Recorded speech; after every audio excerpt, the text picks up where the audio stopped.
Big Safety Podcast with Vance and Bart. It's a trap.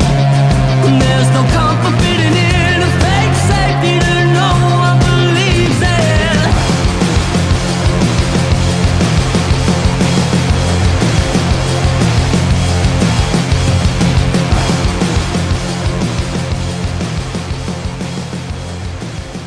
All right, so we've been talking a little bit about the free market. We're always kind of talking about the free market, at least in some way, shape, or form. But specifically, we've been talking about the free market and how it plays into this whole pandemic lockdown bit. And I have a bit of news. I didn't know if you had seen it. Have you seen the news about In-N-Out? No, like real news about In-N-Out. It's not like it's not something on Twitter, right? It's real news. CNN, not that fake news stuff, right? I'd say it's both because it happened in real life and things happened on Twitter. Ooh, So it's almost in the area of what I would describe as monumental, because if something's happening in real life and Twitter is a flurry, it's a pretty big deal. so I guess I need to get up to date on this. So, do you have like a clip, or can we get our staff to pull up a clip? So I don't have a clip, but I do have this article from Newsweek who broke the story, and they are covering a statement that In-N-Out released. So their chief legal and business officer, Arnie Wensinger, defended not having employees check their customers' vaccine status. So the quote is, "We refuse to become the vaccination police for any government." He goes on to say, "We fiercely disagree with any government dictate that forces a private company to discriminate against customers who choose to patronize their business. This is a clear government overreach." So it looks like Is a Nazi.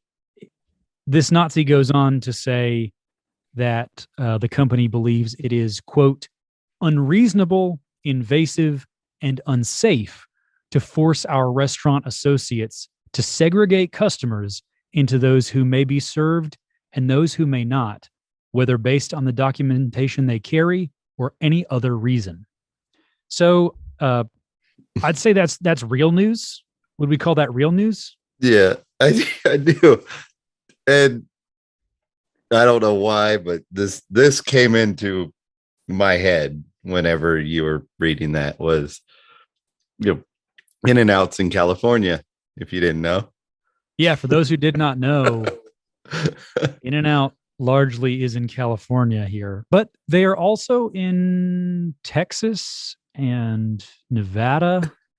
I don't know if this is some sort of myth, but I believe the understanding is they won't build a restaurant more than a day's drive away from their distribution hub. So that's why it hasn't made it all the way out to like the East Coast or the Northeast, and is largely a West Coast chain.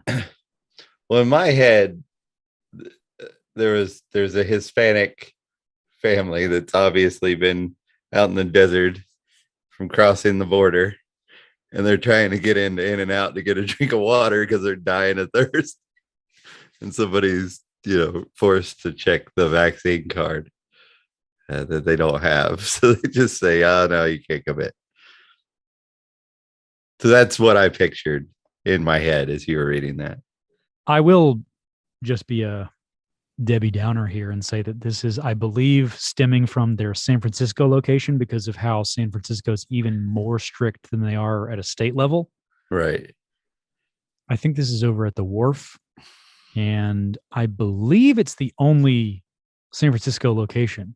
For those of you who are in SF, there's one down in Daly City with a Krispy Kreme that shares the parking lot.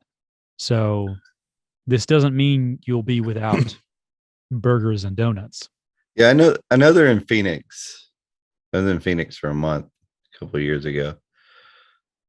or a couple months for work, and had a good time. I love that. I love Arizona. I really do. So, Arizona also has Quick Trip, which you know from your home state. So yeah, Phoenix yeah, has a little bit of everything, it sounds yeah. like. The Quick Trip hub is here in Atlanta, like the main headquarters. But yeah, I think years ago, 2010, we were on the road together, and I think a Quick Trip was only out in Texas, but they've been moving out west. Yeah, Steady. they've been expanding pretty steadily. So props to you, Team QT. Yeah, and Racetrack's really stepped it up a notch too. I don't know if you've been back in Georgia, but Racetrack is really competing hardcore with Quick Trip, which has been great because they're both stepping it up constantly to try to be above the other. Which goes against the very thing we're talking about right now, which is the free market and that spirit of competition, which has been stifled. So they are clearly an outgrowth of a free market model where even the incumbents who have just been coasting for a while have to compete. But the reason I bring up the In-N-Out news is, one, because In-N-Out is great, but two, it's an interesting reaction to something I think a lot of folks have been chattering about on the interwebs, which is, oh, these businesses are telling you not to come in because you don't have your vaccine. I thought you were in favor of private corporations making decisions. Well, now this private corporation has made a decision to stand against the government, and everyone's outraged. I mean, you're out there in San Francisco, so you've probably got a lot higher amount of people who are truly outraged about this. But I think most of the people in corporate America, in most of corporate America, are they just don't want to rock the boat. They just don't want to piss the wrong person off. They just want to keep working. But they're scared that, so they don't want to do this. But most of them just don't have the balls to stand up and say anything about it. We're not, as standing up for the business and saying, we're not going to be okay with this. Yeah. Me as an employee, I'm standing up for the company I work for, even if they're not willing to stand up for themselves.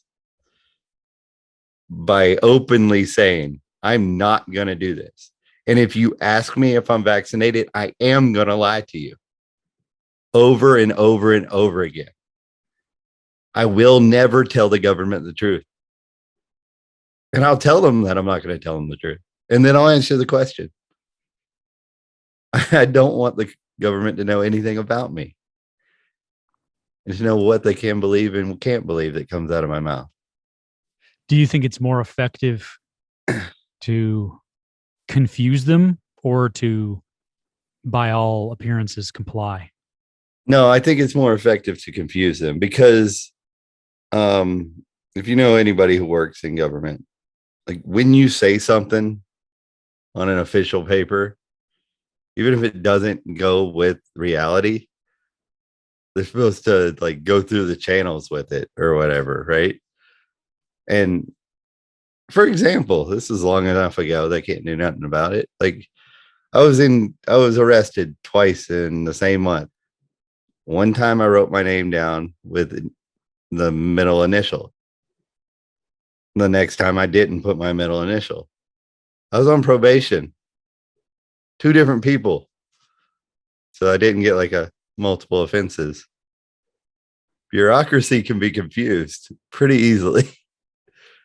And you could slow it down, whether you actually stop it or not. I think getting the wheels all sticky is helpful to businesses, other people who are really, hurting and scared to lose their job or whatever. anything you can do to slow down the investigations and whatnot? If you do gum up the works, though, is it possible that that will delay them eventually sorting anything out, whether that be delays in logistics or shipping, or I know we're dealing with a lot of like union stuff with these ports. Yeah. Is it even if we're obviously not the reason for the delays, is it worth considering that we might be adding to delays by doing that? If government is the reason for the delay, then the only thing you can do is fight to make sure that government is discredited in every form and fashion, because we have to separate government from corporations. We have to show that it's not like it will only get worse if we don't stop it somewhere. Like I'm not advocating for it to stop everywhere. I don't really care. Like, I just want it to stop. I want to have a place where we can live and work and be safe and be prosperous and not worry about our kids starving and have to stand in bread lines or whatever, which that's not here. So as many eyes as I can wake up to the fact is the quicker we carve out our little spot. I think last week, I believe it was, we talked about secession and like the number, like like the riot number for states and whatnot. We need to lower the riot number for more states.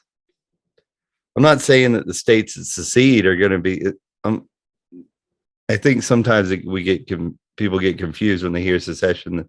They think of the South, where they broke off and they wanted to be like their thing. I'm not talking about that. I'm talking about seceding, like individual places doing their own things. I don't care if California secedes and wants to be the Bernie Sanders land or whatever, right? I'm for it. Go for it. I don't want to be a part of that, but I'm all for you doing it. Because at least when you break off, you're not using my money to do it over here.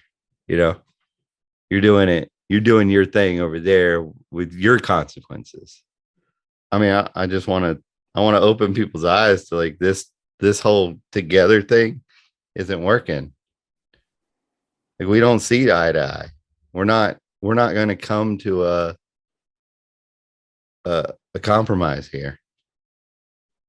I'm so far away from the Bernie Sanders thing. I'm not going to come to a compromise with that. I'm not going to come to a compromise with a central government. I'm less scared of California than I am of the United States federal government. At least California would be doing their own thing, having their own problem. Or maybe it all work out. Maybe you're rainbows. I don't know. I seriously doubt it. As much as I've studied and learned, I don't think that that's going to be good. But if you're happy, be happy doing it. I would argue that it is possible that it has or turns out to be rainbows, as you say, because I think if everyone is able to do things the way that they think they should, they would likely do one of two things, which is either prosper or learn really quickly that that's not what they thought it was going to be. And I think this world is made up of so many different kinds of people who get different things out of life and have different sense of purpose, that a land that is very different than the one where you would thrive is one that could also thrive.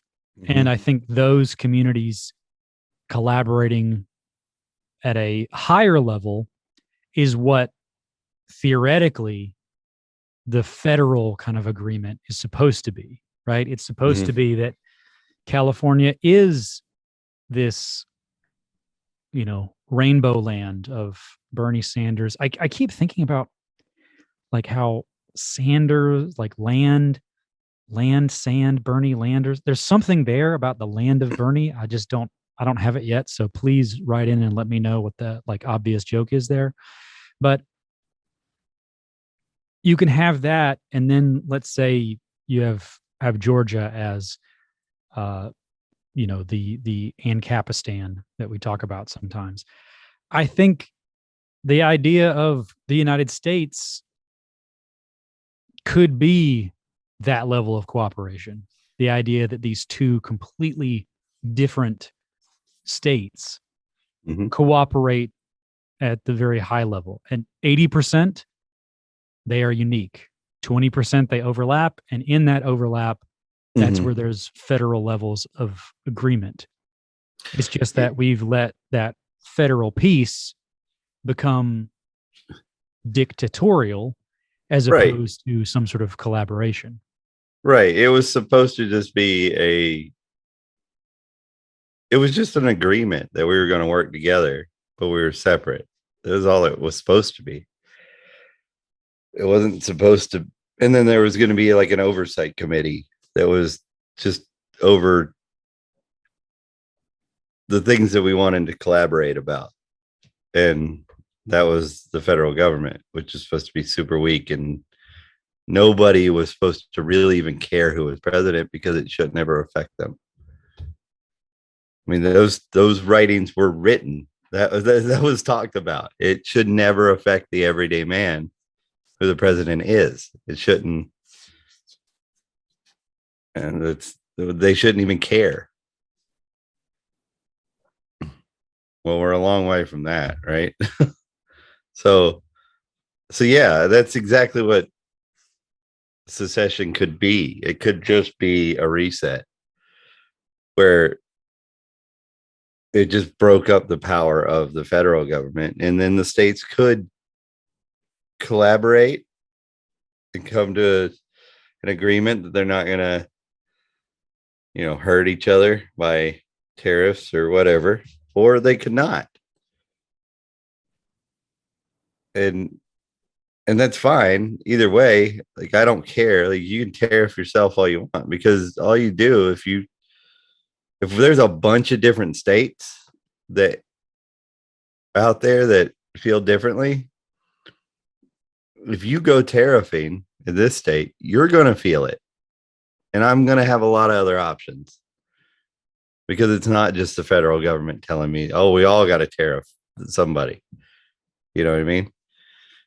And then you're going to realize real quick, oh shit, tariffs don't work, because that just fucked over all my people.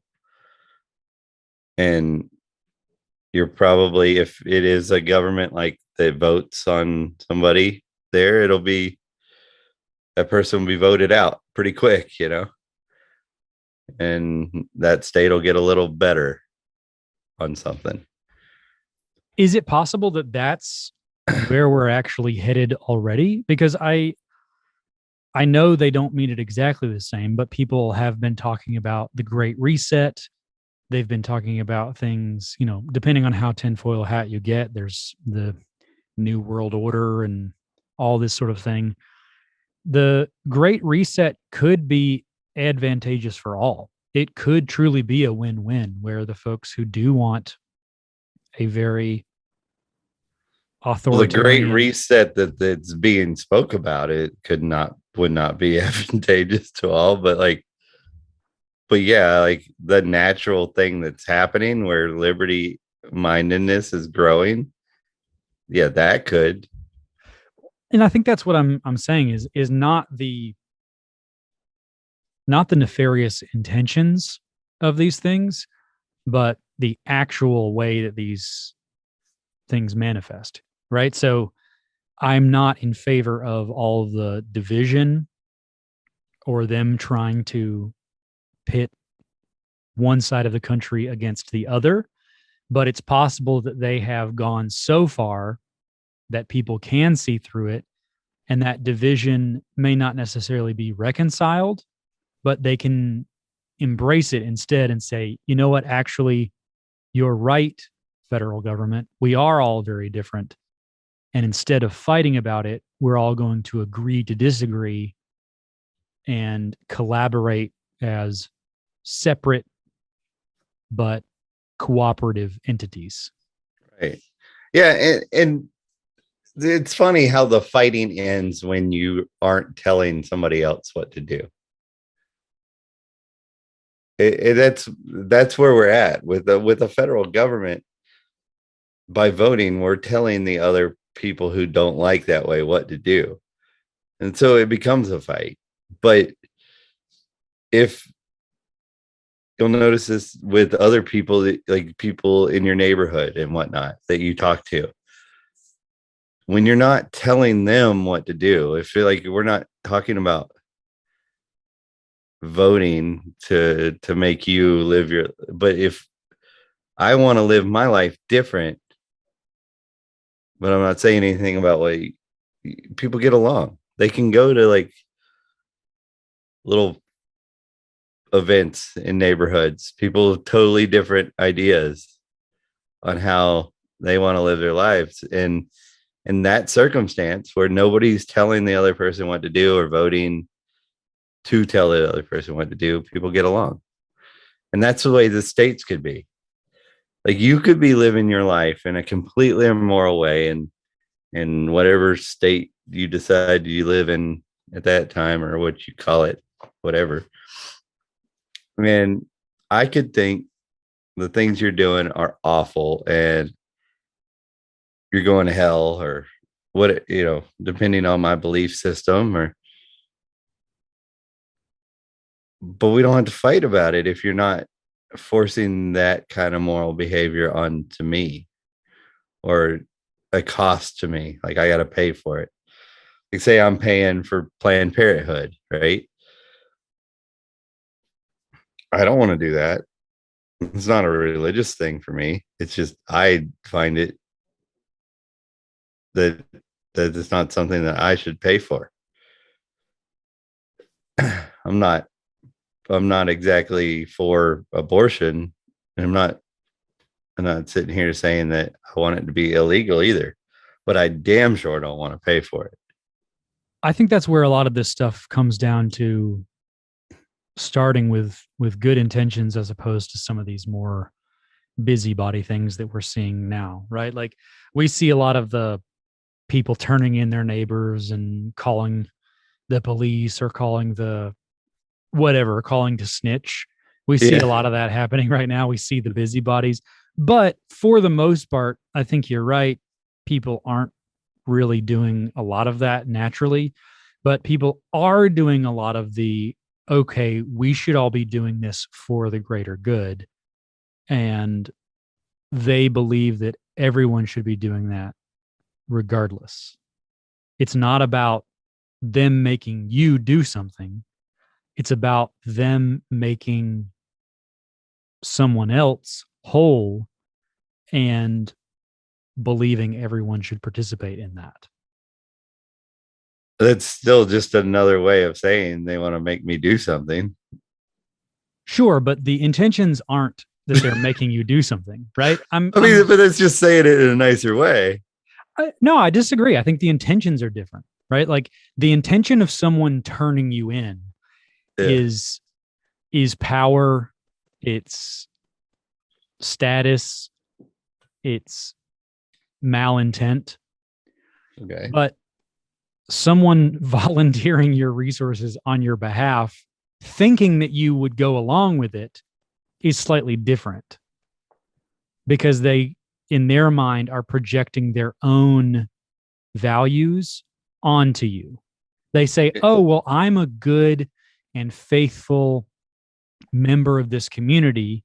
And as a representative of this community, I know what should and should not be. And these people need to be made whole. These people need assistance. I'm sure no one would care if I pulled from the community chest and gave them some of our resources. It's not my job to do that. It's not my job to feel differently about the fact that you're willing to steal from me by violence, uh to donate to something that you believe in instead of you donating it to yourself voluntarily. But I agree, there is, because of the public school system, and they don't teach people to think like like a normal person would. They think that using government is morally okay to be a thief. But if you put that same person in a scenario with just a group of people, and that group of people does that to him or her, they're not okay with it. It's something about government. It's been ingrained in their head through the school system or something, that government is okay. This is okay because it's government. And it's the exact same thing. It's stealing.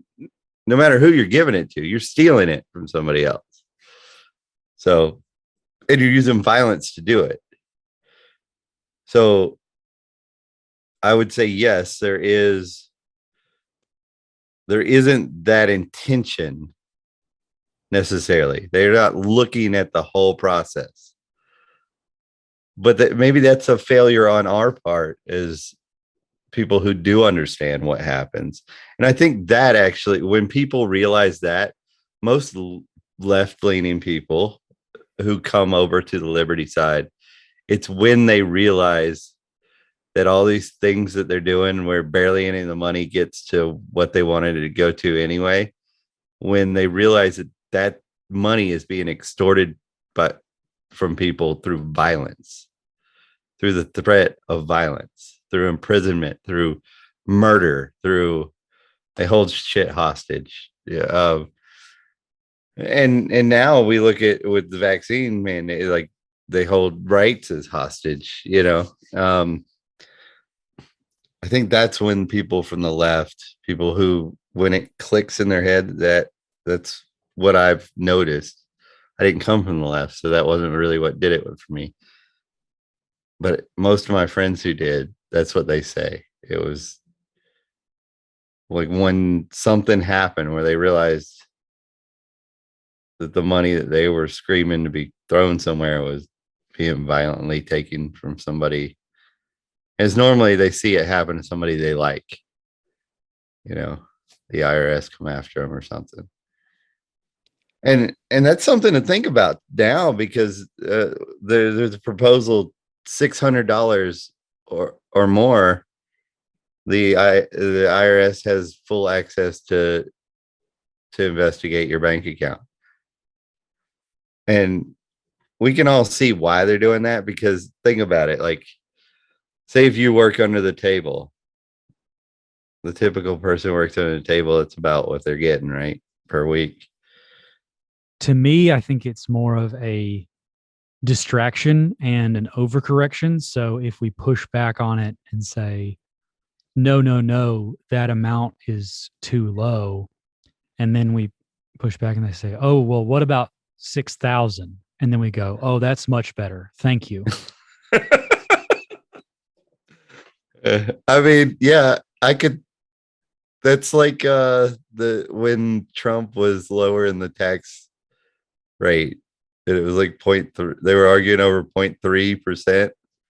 Right. It's missing the point. And that's my real fear, is that it's not anything except for a tactic to make people feel more comfortable with a larger amount, which is much lower than what I believe it is now, which is, I think, 10 or 15,000, something like that. It's 10,000, but I think they're really going for the 600, because I think he really thinks that he's going to boot these people out of their jobs, and they're going to have to get paid under the table.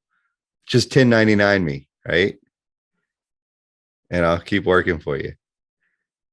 Right. So then they want to get that record of the payments, because they know companies will do it, especially companies who really don't want to enforce this stuff. They don't agree with it, but they also don't want to tell the government they're not. So they just 1099 people. Well, it's See if they also can get away with it that way.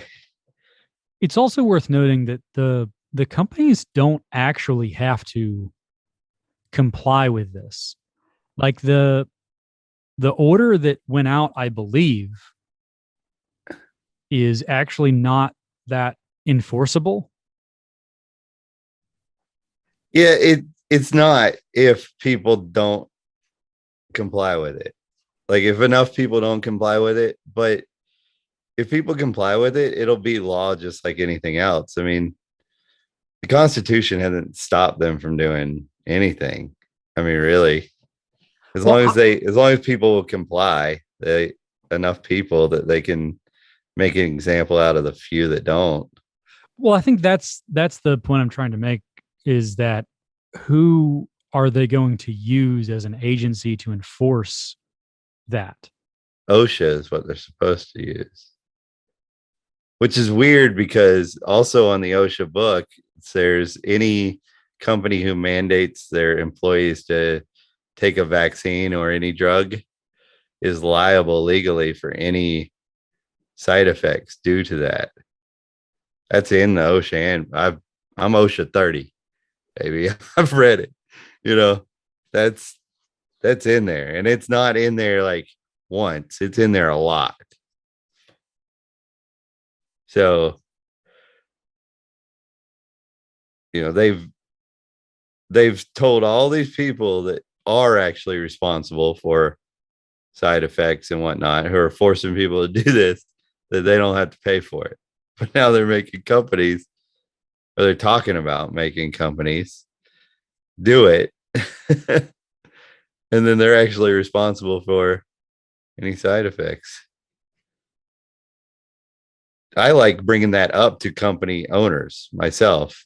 Thank God I run with, I guess, a group of people, enough people that there's a lot of entrepreneurs that I hang out with or I know personally. And most of them don't know that.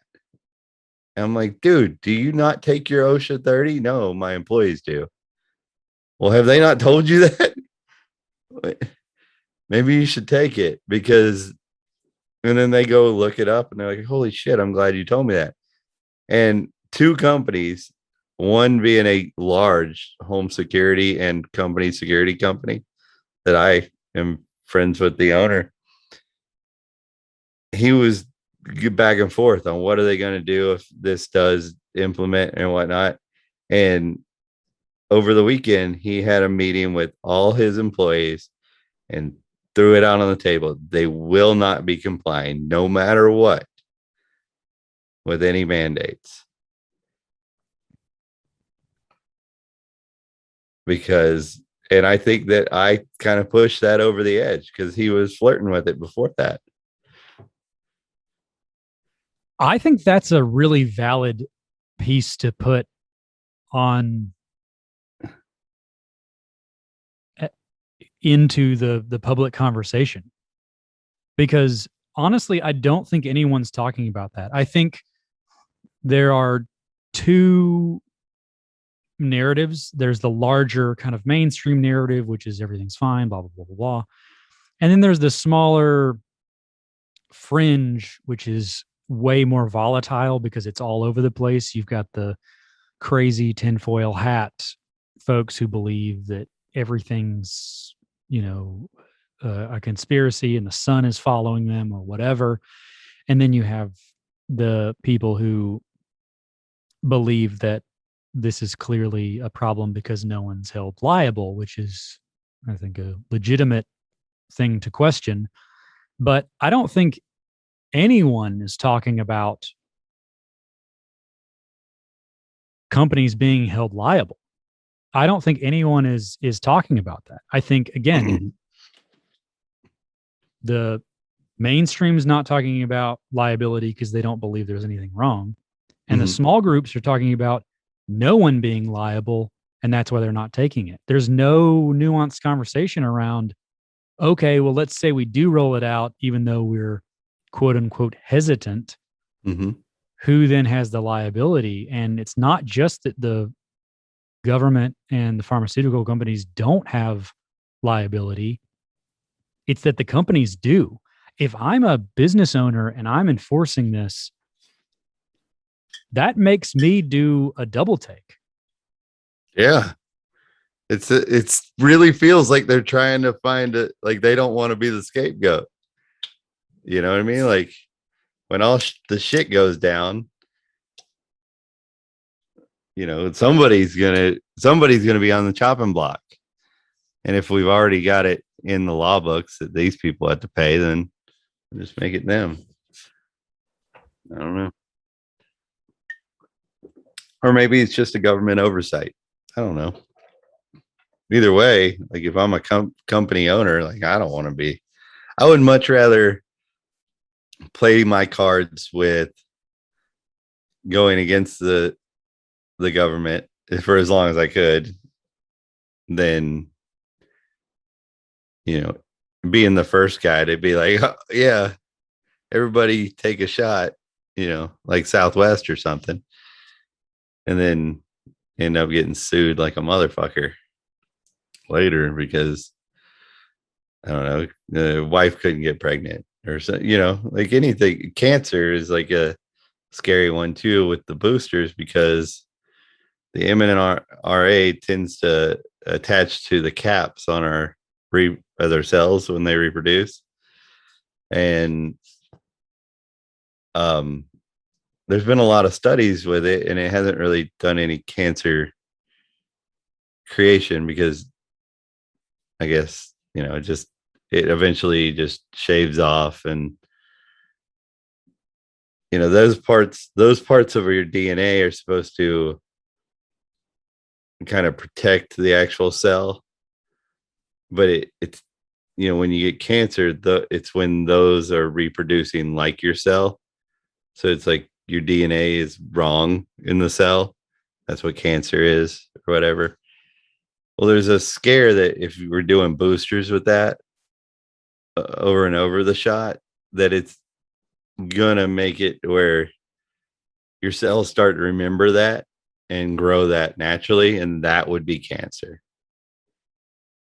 If it's not just attaching, but your cells growing it, that's a defect in your cells. That's cancer.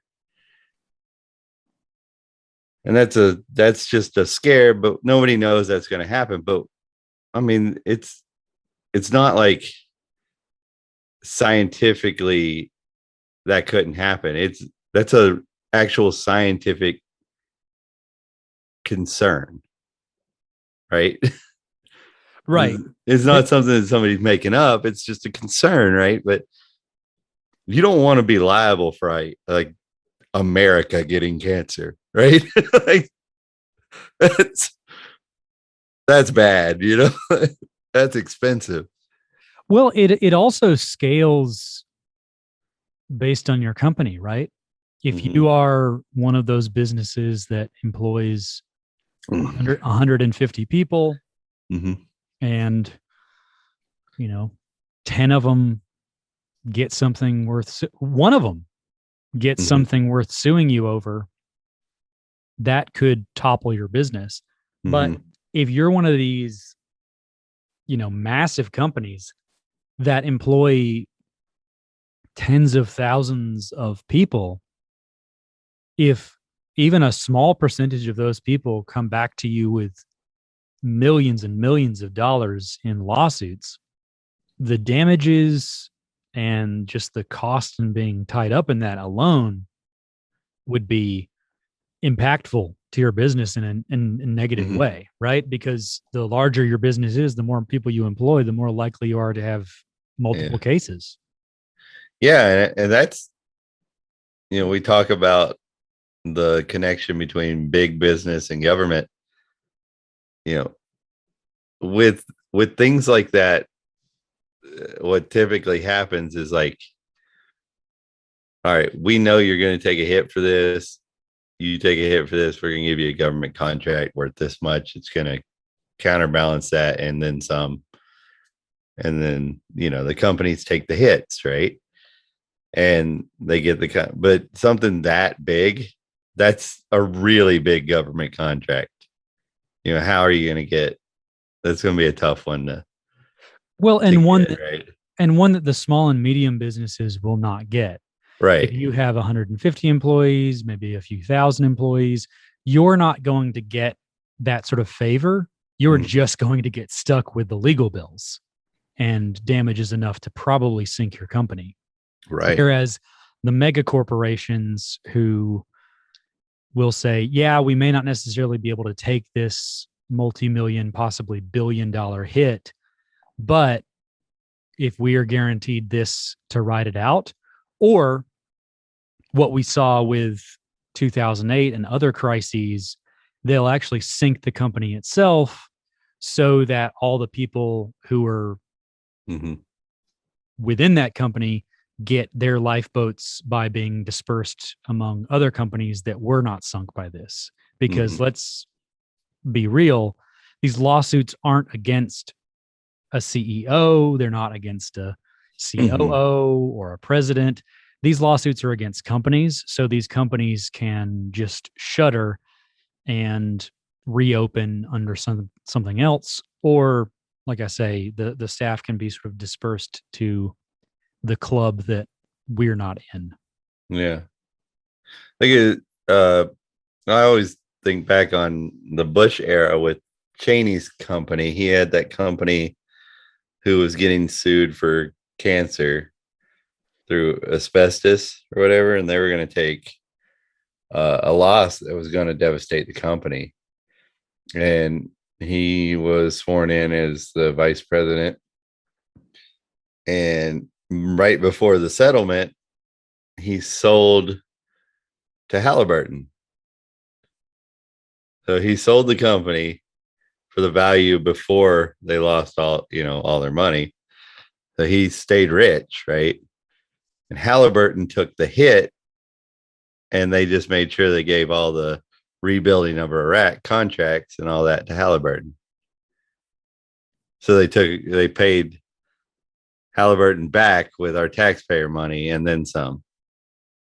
They got all those military contracts and whatnot.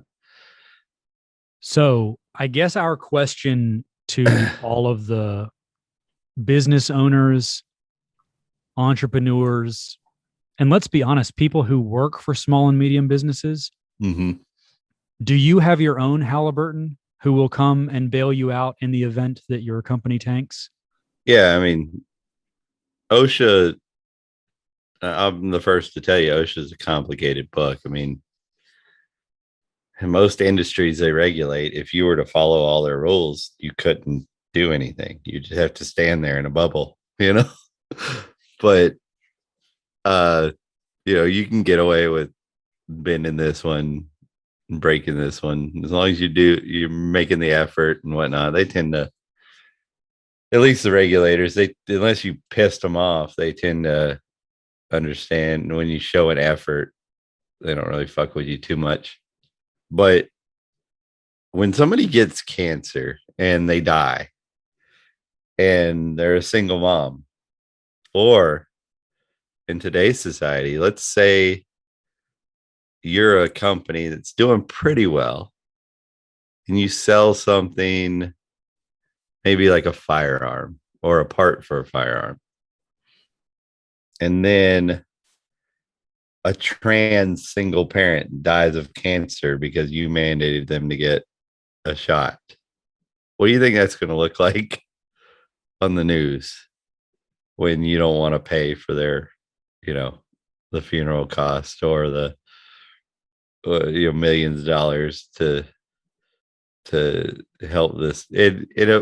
You're make parts for firearms. You probably don't have millions of dollars, but that's not what woke America thinks. Oh, come on. It's the least you could do. Right. So you're done. It's over for you, especially with Visa and all that already attacking you. You're done. So I wouldn't be the one to roll over on this one, because if you roll over and do it, comply, you're not on the woke or the You're not on the woke's good side, or are you on big state government's good side? Because the next thing they want you to do, they're gonna fight you like you're the enemy again. You're not gonna be safe because you rolled over and did this. Yeah, when it comes to the state, these hoes ain't loyal.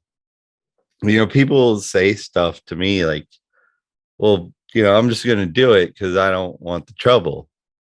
If you don't want the next trouble, you got to not do this one. It's got to stop somewhere, guys. I think that's what In-N-Out was saying with their message. I do too. And it's weird that, I don't know, I never got the vibe that In-N-Out was like a ballsy type company. And it's probably partially because I've never really lived on the West Coast. So I haven't been there enough to like see the difference, right? Whereas I do live on the East Coast, and even though I disagreed with Chick-fil-A, I appreciated their honesty. I believe it was the president who came out and he said, yeah. But admittedly, I don't think it's a company stance. I think it's more just like his in a magazine. And I like the way that he spoke. He didn't say that he was for a law saying that gay people couldn't get married. He just said, personally, I don't believe that two men should get married. He didn't say the state. And I remember reading that, and I was looking for the law thing because that was the stance I took. Because at that point I was heavy.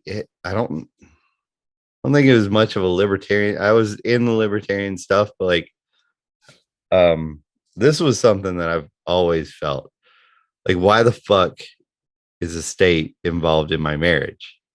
It always just rubbed me the wrong way, to the point that when I got married, I didn't get a marriage license. I still don't have one.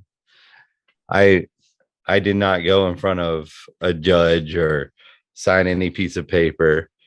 And I told a judge to his face whenever she was changing her name, and he told me I didn't have rights to my kid. I told him he don't have rights to tell me whether I have rights to my kid. And I told him a little bit more than that. I said, there's no man in a black dress with a little wooden hammer going to tell me that I don't have rights to my kid. You don't have the right to say that. Of course, I was escorted out, but like, I don't see why anybody, especially in something that intimate. I mean, the gay community fought so hard to have the state involved in their marriage. Why weren't they just going to a church that would marry them? There's churches that don't, like the synagogue that I go to. My rabbi, he marries gay couples, trans couples, all, like, he's fine with all that. Mixed religious couples like me, he does it all. He's fine. I mean, I don't really care either way. I think if these people love each other and they want to, swear that this is it, it's you and I until one of us goes, that's personally, I believe it's between those two people, and if they want to bring a religion into it, that's fine. But I also believe that if a religious person says, oh, I can't perform that, I don't believe that that's a thing in my religion. You know what I mean? Like, that's just as much of a right. You know what I mean? Look, the gay marriage thing is the state sanctioned equivalent to the $6,000 thing. And that, that might be a better outcome than what you had, but it's still a huge problem because you're at the mercy of the state. Yeah, it's huge. I don't care about these married benefits. I don't want the state involved in my marriage. I don't want them anywhere around my marriage. I honestly think that I would look at my marriage, especially today, as strongly as I feel against the state today. I would feel like it was tainted. Like, I think there would be some sort of, I'm glad that I did it the way I did it, because I honestly feel like I would feel guilty about signing that paperwork or whatever. I have a son, my oldest. I've been going through this Liberty thing and becoming an ANCAP over time. And there are some things that I did with him I still feel guilty about. At least, even if I would have come to the conclusion that I was going to do it, I wish I would have thought about it more. And this relates to the companies, because you guys got to think about this stuff more. It's not your initial reaction to somebody trying to scare you. Okay. You got to think about this stuff.